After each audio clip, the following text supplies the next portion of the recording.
Y a todos los miembros del jurado, no sé, quisiera decirles, o sea, que hay un gran acierto, sobre todo por la manera que se ha realizado este concurso de febrero del 150 aniversario de Cuevas,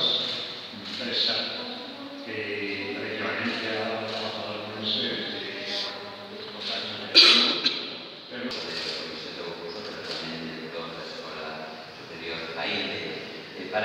Parabéns, por suposto, a esta nova iniciativa. E eu engadiría que nun momento da crisis económica prácticamente